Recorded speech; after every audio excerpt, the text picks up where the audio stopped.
But now she's suffering further humiliation as her new movie gets scathing reviews. She's gotten horrible reviews from everyone that's been at the premiere. Another Simple Favor got scathing reviews from both The Hollywood Reporter and Variety. Blake Lively is in a total collapse following Hollywood really ruined her most recent movie. Ensure the sequel's plot is released. May not have been as good as the previous one. However, I have never witnessed a movie being burnt. This is difficult due to a single act. It was blasted as silly and sometimes trying by The Hollywood Reporter, and Variety accused it of samey sameness and noted it drags on. To be honest, I don't believe the entire team ought to bear the consequences for her, but Blake's actions to attempt to. It's disgusting to save face. The Hollywood Reporter argued that the movie doesn't prove to be the exception to the rule that sequels rarely live up to the standard. The criticism directed against her current movie, isn't that another easy favor? Simply the movie itself, it's the end of a legal PR drama storm that has surrounded Blake for months. It seems like wherever she goes, every action she takes is being closely watched, whether it's a straightforward movie interview or even an Instagram post. Blake's the problem, Blake's the problem, Blake's the problem. Although the hate is evident, Blake is not going to keep quiet about this. She continues to show up and pushes forward at activities that are still going on with her, advertising responsibilities and displaying a courageous display. But let's face it, nothing is making this simple for her. The sequel was a nightmare. A nightmare is what I heard. Was the word chosen. The drama is more than simply the movie's reception, but Blake's own personal life, especially her legal conflicts and strained bonds, have eclipsed another small favor for a long time. Prior to the critics' voices even being heard, the film was intended to be enjoyable.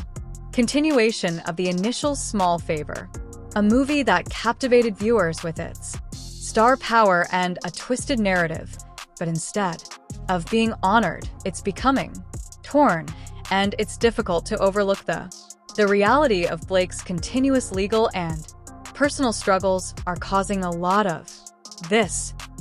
Blake's obviously a problem for so many because we're seeing her caught, and obviously Anna hasn't seemingly done the level of what Blake did to Justin, obviously, so. When it was finally dropped, it was greeted with harsh evaluations. The Hollywood Reporter referred to it as absurd, difficult at times, and varied. Kinder didn't characterize it as more worked rather than shrewd. It says it was blasted as silly and sometimes trying by The Hollywood Reporter, and Variety accused it of samey sameness and noted it drags on. The criticism wasn't stopping. Pan wrote the screenplay for the film, and several believed the dependence on exposition caused it to feel slow. Blake's, although the performance received accolades, the script, the plot, and tempo weren't. That's where Blake's situation becomes hazy. Lively currently carries a lot of baggage, and it appears that the film cannot be separated from her private turmoil. Sometimes trying while praising the chemistry between Blake and Anna, she noted that the movie is watchable because of the friendship between their characters, but added it's a shame that these characters and their friendship aren't more deeply developed. It's evident that the film's shortcomings are at least somewhat associated with the utter chaos that is Blake Lively's present perception that the movie might have been prosperous on its own merits, although audiences find it difficult to overlook the disorder around the star. The Hollywood Reporter's critic accused Another Simple Favor of overemphasizing antics to justify its existence and complained that the script relies on so much dialogue, giving some scenes a mechanical Her court quality. case against Justin. The claims of sexual harassment against Baldoni, harassment, the scathing charges, and deny assertions that they have all infiltrated the movie's marketing campaign. Consequently, the film never had a chance to shine independently. Then Paul, the director of a further straightforward favor. He has invested time, money, and his heart into making this movie a success, yet he's observing everything fall apart. Kudos to Paul Feig, who apparently is the diva whisperer, I guess, and somehow got these two together again to make this movie happen.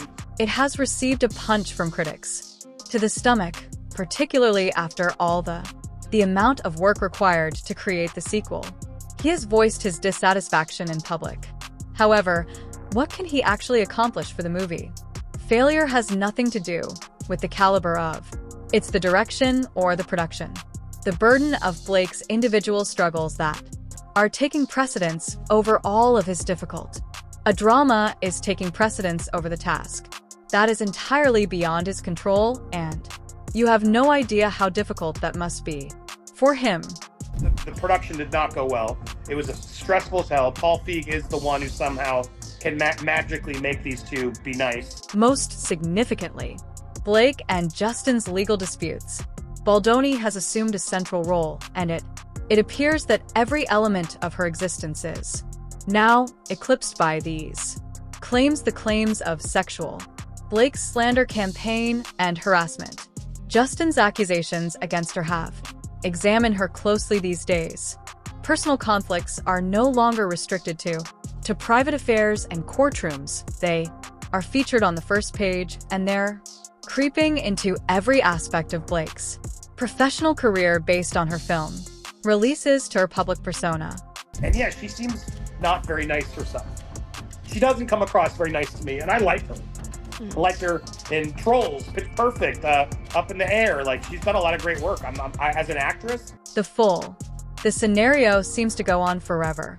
Circus, and the fact that the public has been given limited opportunities to. No hard proof that Blake's. There are no charges of a smoking gun. Text messages without any recordings of her. Purported discussions with friends or co-workers, and no complaints right away. Delivered to the appropriate authorities, or all we have are her words and organizations. And doubt is growing with time, becoming more skeptical about her credibility. Women who don't believe her are terrible human beings, basically. We're not. We are just critical thinkers. When someone creates grave accusations, particularly those of, you would anticipate seeing anything of this size. Some kind of record or evidence. None of that has come from Blake, and it's making people wonder about the validity of her assertions without those important pieces of evidence supporting her claims are beginning to resemble a public relations ploy rather than an actual make an effort to pursue justice. And you could see that someone must be working full-time deleting all the negative comments. And when you see Blake Lively's post, there's over like 11 to 13 comments that's allowed. I don't know if she has like calling them all saying like, okay, at 5:02 today, I'm posting this. Be really fast to comment, and then I lock it. This absence of evidence, coupled with her ongoing prominence in the public eye, has rendered Blake unable to avoid the increasing public criticism of the distrust in relation to her court cases is enhanced even more by the fact that her public relations team is quite active in rewriting the story to reflect the impact of. It is impossible to overlook her PR machinery, and it has changed everything around her. Legal matters seem like a show instead of a valid worry. It must be something like that. She can't keep it open for a long time, or I don't know if you can actually control and put some people that can actually add a comment to you. I don't know how that works. I just find it very suspicious. The nature of the public relations apparatus in Hollywood, where stories are managed and reputations are frequently safeguarded at all costs. Expenses has made some people think that Blake's court case is just one more chapter of a meticulously written narrative intended to influence the public perception. It would not be in Justin Baldoni's interest whatsoever to create any negativity around Blake Lively's persona during the promotion of It Ends With Us. Of course it wouldn't. Why would he want the star of the movie to get negative press? Beyond the legal tumult, additionally, there is the brewing conflict between another small favor between Blake and her. Rumors about co-star Anna Kendrick started circulating throughout the movie's promotional journey that included several. There was some type of fallout between them. Actresses from Southwest Films South. The film's premiere at the festival. March 2025 tension whispers only intensified. Louder conduct of Anna Kendrick on the red carpet and solely during interviews fueled these rumors. Be working with Blake again. Talking about you. She provided evasive answers when inquired about her employment connection, Blake dismissing inquiries with evasive responses such as, "Oh, you know," and quickly leaving the follow-up questions that are difficult to avoid interpreting. This as not at all indicative of pain, particularly in light of how Anna had been public about her previous relationship with Blake. Saying that was a choice. Know. And of course, Again, not hiding. She's not there to defend Blake. It's clear as day. I'm here to do my job. Oh, whatever. Blake, meantime, appeared to leave her approach to minimize any indication that tension existed between them, so she took to share photos of herself on Instagram with her group. However, Anna was hardly mentioned in Blake. These entries have 20 images shared solely from the promotional tour. One included a picture of her and Anna together. This absence, Kendrick spoke volumes to both critics and admirers. Anna, oh, it's the best. I'm so happy. it's the best, and I'm so happy to be here. And I will say, I think that was the more responsible, respectable response to the media. While Anna was occupied with welcoming admirers and Blake was frequently spotted promoting the movie, along with her own squad members, instead of her co-star. It didn't require long for these posts on social media to create speculation that things weren't as. Between the two, they looked rosy. Blake, an actor, tries to minimize. It merely appeared to backfire. Despite her best attempts to keep a amiable and competent public persona, fans' distrust increased and critics started analyzing each exchange between Anna and Blake are looking for hints that would validate the number of people who had already conjecturing that their partnership was tense.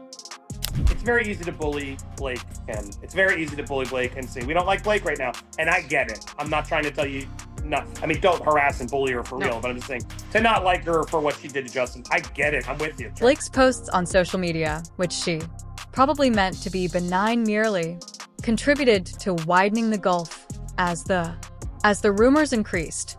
So did the conjecture, and Blake's effort to stifle the story made matters worse because people weren't purchasing it. The tension was evident, and no amount of publicity could totally the proof that something wasn't exactly correct. They supposedly it was like invite only or whatever. But it says Blake Lively has suffered a further setback as her new movie, Another Simple Favor, got scathing reviews. Paul, the director, but made an effort to refute all of the rumors and dismiss the claims of conflict. He went so far between Blake and Anna that to assert that the film's production had been a wonderful experience for all engaged, but not unexpectedly supporters and critics weren't very persuaded by his guarantees that it's simple for someone to the director's stance to minimize internal struggle since he has a stake in the accomplishment of the film. Paul Feig shut down speculation that the two stars didn't get along as they all attended the film festival in Austin, Texas. However, when the public observes the actors themselves are having difficulty even appear at ease together, yet it's difficult to disregard the chance that something is. Feig's denial did not halt the expansion wave of conjecture, although he might have attempted to silence the rumors. There was already damage, so it's one anything for a director to demand. Behind the scenes, everything is going well, but another is that the actors don't appear to get along with others in public. The director, who attended premiere events alongside the movie's cast in Austin, Texas, on Friday, March 7th, and addressed speculation of a recent rift between the pair. The press. Therefore, the fans are left with. There were more questions than answers. Actual conflict between Anna and Blake, or is it simply another regrettable casualty of the mayhem Blake seems to be followed by Blake Lively's public relations wherever she goes? Nowadays, machinery is an essential component of the discussion about her career. However, it's rapidly becoming evident that the PR team is having trouble maintaining sway over her appearance. The stakes are high, particularly in light of the catastrophic reaction to her most recent movie. Another straightforward favor. And Kendrick, 39, never wants to work with Lively again. Feig shut down her claims a day later. You're wrong, wrote Feig, who attended another Simple Favor Q&A with Lively, Kendrick, and other members of the cast at the Paramount Theater. A more thorough examination of the Blake BL's PR team is in disarray, as revealed. The extent to which they are prepared to restore her reputation and how those efforts are failing in these ways. Unable to overlook one of the greatest contentious elements of Blake's present. Hiring a CIA PR is part of the PR plan. Professional, this someone who has participating in crisis management was brought in to assist Blake with this turbulent time.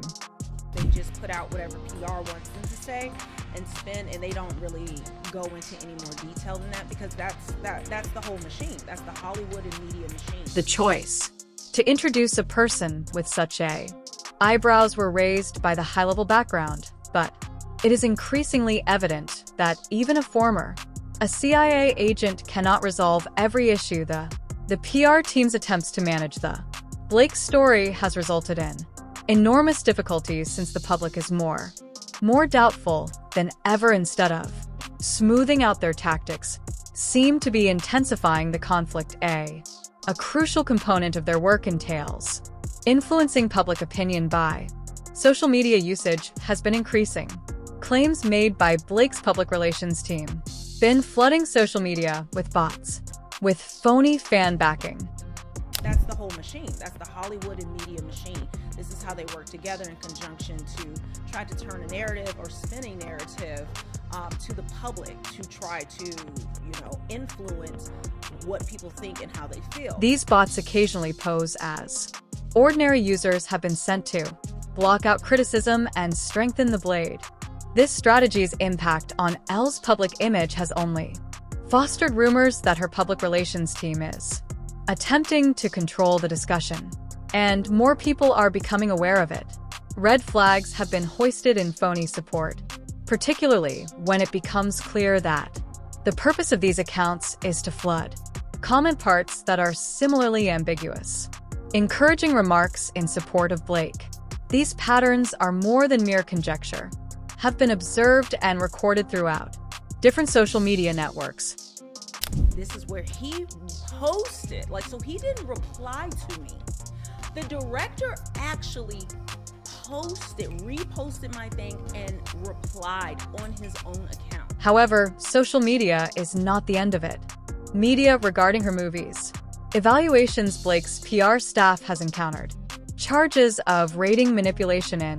Specifically, another small favor saw its IMDb ratings begin at a startlingly low level, 2.9. Reviews on Another Simple Favor that was on IMDb, and it was only 2.9, which is very low, obviously. And people on Reddit were discussing how it was tampered with, and they thought it was all these Blake haters who was out there. It was a red flag for numerous fans and critics who started to wonder if the movie's unfavorable reviews was generated by someone using covert intentions, and as fast as the ratings seemed to have been deleted, suddenly leaving a blank page behind, and an issues alteration that sparked suspicions. Eyebrows, with a lot of people thinking that it was an intentional action to manage the story of how the film was received. Although IMDb ratings change over time, the timing of this significant change suggests a much more strategic approach. The rating is gone. In the meanwhile, the Rotten Tomatoes gives another straightforward favor has also been carefully examined. After starting at 73%, the score increased to 80%, even though very few individuals have actually watched the movie, which had a premiere was restricted in the South by. It's odd because of the Southwest Film Festival that such a large quantity of reviews were already taken into consideration when Rotten Tomatoes gives it a good rating, that the situation appears to be highly doubting. When you Google the movie, you only get up Rotten Tomatoes and this other thing. So Rotten Tomatoes is up actually from 73% to 80%. And we know that very few people have seen this film. It only was showed to a small audience at a premiere in South by Southwest. Regarding films, many people consider Rotten Tomatoes ratings to be a crucial sign of quality, therefore a fast. An increase in favorable reviews can be readily influence public perception to support the movie, even if the real reaction of the audience hasn't equaled that score. It seems be a deliberate action to offset the growing disapproval and change the discussion around the movie. It only was showed to a small audience at a premiere in South by Southwest. It's not been released on Amazon yet. It's not going to be released until May, I think. And as though the manipulation on the internet wasn't, there are enough rumors about Blake's PR group setting up paid actors at another just asked premiere to make the appearance of a large following. According to witnesses to the incident, these actors weren't as sincere supporters, but as a calculated move to support the film's perceived popularity. Were pissed off. And I have seen the movie didn't get great reviews. Most of the trade magazines didn't really like it, so it's not like, oh my god, this is so unfair that this movie's been treated this way. It's not. These performers are paid, were probably told to cheer loudly, and act in an extravagant manner to create the impression of enthusiasm. With excitement surrounding the movie, this is a typical strategy in Hollywood, where feigning success may occasionally be just as significant as real achievement, but in Blake's and the action appears to be another straightforward favor, have further backfired drawings. Unfavorable reviews of the movie and its marketing plan. So yeah, we don't know what happened there, and neither does Sharon Stone, it seems. So this doesn't look good for Paul Feig, that he hired someone and then just booted them out without even telling them why, it seems. Enhancing the interest is the Paul Feig's wife Laura's participation in coordinating these activities. Sources near the production imply that she played a direct part in managing these attempts to make things even more difficult. The story of the first appearance of a publicity stunt during a gathering that was already contentious only gives Laura's fire more fuel. Participation has prompted inquiries regarding the extent of the Feig family's control, has surpassed the general perception of the Blake herself and the film. Were all of this a component of a larger plan to attempt and salvage the response to the movie, or was it a desperate move as the negative comments kept coming in? As we know, she was one of the fake fans at the premiere, and someone pointed out to me, which I didn't notice at the first time I saw the photo, when you see Laura Feig grabbing on. Moreover, Blake's social media presence has become into a crucial battlefield. One strategy that her PR staff has adopted is, it is clear how tightly they have worked out on her social media accounts, platforms, especially the comment. It has been noticed in parts of her posts that Blake frequently posts in a timely manner. Then the comment sections, which are locked, preventing the general public from expressing any opposing views or criticism, that has prompted numerous accusations her of attempting to keep a well-curated, flawless appearance at any costs. You know, I was just like, there's no hate towards you, or, you know, no beef or anything like that towards you or anyone else in the movie. It's just sad that you guys have to, you know, have to suffer because of Blake Lively. Although it's not uncommon for famous people to control their comment sections to a certain degree, how quickly Blake's team locks her posters that give the impression that they are attempting to steer clear of any unfavorable comments before it even gets an opportunity to establish itself. This strict control over her public persona has produced a sense of alienation among certain admirers, as they believe that she isn't ready to participate in sincere discussion of the drawbacks of her profession, using bots to protect. In contrast to critics, Blake has only made the scenario worse. A large number of these bots seem to be fan accounts for Taylor Swift, have been saturating social media with hostile probate remarks whilst disparaging anyone who has the audacity to condemn her for receiving more phony support, has sparked a wider discussion regarding the degree of control a celebrity PR team has control over the story about their life in public. And I said, I actually like Anna and Henry, that's the guy in the corner, and Andrew, who's kind of like a comedic actor that's in this movie as well. I like these people, and I actually plan to watch it because I kind of enjoyed the first one. I gave it like a 6 out of 10. Like, I'm bored, rainy day, want something to watch. The act of manipulating. Although internet discussion is not new, the level of intensity Blake's team has used these strategies is concerning. It causes people to wonder if the discussions on her career are truly natural or if everything is being meticulously planned by a group with the objective of preserving her reputation. Blake's public relations initiatives are obviously failing, and the fissures in it's getting harder to ignore the facade as the machinery keeps pushing, moving ahead, and trying to transform the perception of the general population that it's becoming. Evidently, the truth is evaporating through the gaps. Ever since they hired the CIA guy, if you don't know, Blake Lively and Ryan Reynolds hired the CIA guy to run their PR. It is absurd. In spite of the work of her public relations team, which involves contentious strategies such as hacking and manipulating social media, reviews have shown that the backlash has been overwhelming. Her charges with insufficient, strong proof, such as SMS messages or public grievances, have led to suspicion, particularly with relation to their influence on the mobility of #MeToo. Public's response, especially from women who claim she politicizes personal complaints, are getting worse. With her reputation was badly tarnished, and another straightforward favor that is obviously failing. Blake's career is in significant danger. Jeopardize the work of her public relations team, not being able to prevent the. Now let's see how this will eventually influence on the Hollywood business is still be visible. Remember to subscribe, and for more updates, like the video.